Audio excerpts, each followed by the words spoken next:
ஒரு சந்தோஷம் இல்லாத ஒரு சூழல் அந்த குடும்பத்தில் நிலவர போது அது ஒர்த்தே இல்லைன்னா ஒன்று நீங்கள் அதை ஒரு பிரச்சனையாகவே பார்க்கலாம். அப்போ என்ன சொல்லணும், நான் பார்த்துக்கிறேன், என்னை பற்றி நீங்கள் கவலைப்படாதீங்க. அது வரைக்கும் சரியா இருக்கு. ரசிகர்கள் மேலே அவர் வச்சிருக்கிற மரியாதை அன்பு அதுதான்.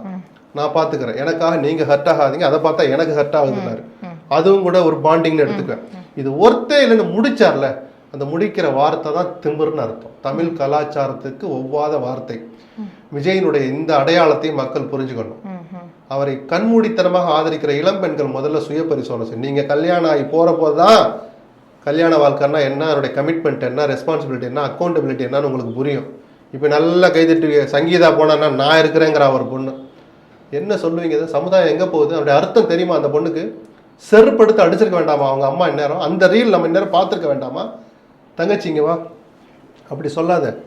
விஜய் ஆலோசனை சொன்ன அட்வைஸ் பண்ண அந்த ரீலை விஜய் இந்நேரம் விட்டுருக்க வேண்டாமா? இதைத்தானே நம்ம எதிர்பார்க்கிறோம். பொறுப்பு இல்லாம ஒரு தலைவர்கிட்ட நம்ம அதைத்தானே எதிர்பார்க்கிறோம். அப்போ ஒரு பிள்ளையா வீடியோ போட்டு நான் ஒரு பிள்ளைக்கா பதில் சொல்லணும். ஒன்று வெளியிட்டாலே அது ஒரு பாடமா இருக்குன்னு சொல்றேன் நான். இன்னும் நிறைய பைட்ஸ் பார்க்க முடியுது. ரொம்ப இல்ல அதெல்லாம் சொல்றதுக்கு கூட வெக்கமா இருக்கு, அவமானமா இருக்கு. தமிழ்நாடு அரசியல் அறிவு மிகுந்த மாநிலம் நம்மளாம் பல பேர் சொல்லிக்கிட்டு தலைகிறோம். இந்த லட்சணத்துல அறிவு இருந்தால் நம்ம இனிமேல் எங்களை மாதிரியால எங்க கொண்டு மூஞ்சி வைக்கிறது. அவர் என்ன வேணாலும் பரவாட்டும், அவர் பரீட்சை எழுதலைன்னா பரவாயில்ல, நான் அப்புறம் எழுதிக்கிறேன், குழந்தை செத்தா பரவாயில்ல, இன்னொரு குழந்தைய பார்த்துக்கிறேன், அவர் ஒய்ஃப் போனா நான் இருக்கிறேன். இதெல்லாம் பேச்சா? கேவலமா இல்லை? ஒரு தலைவன் இதெல்லாம் பார்த்து தலை குனியணும், பெருமைப்பட்டு கை தட்டுறாங்க.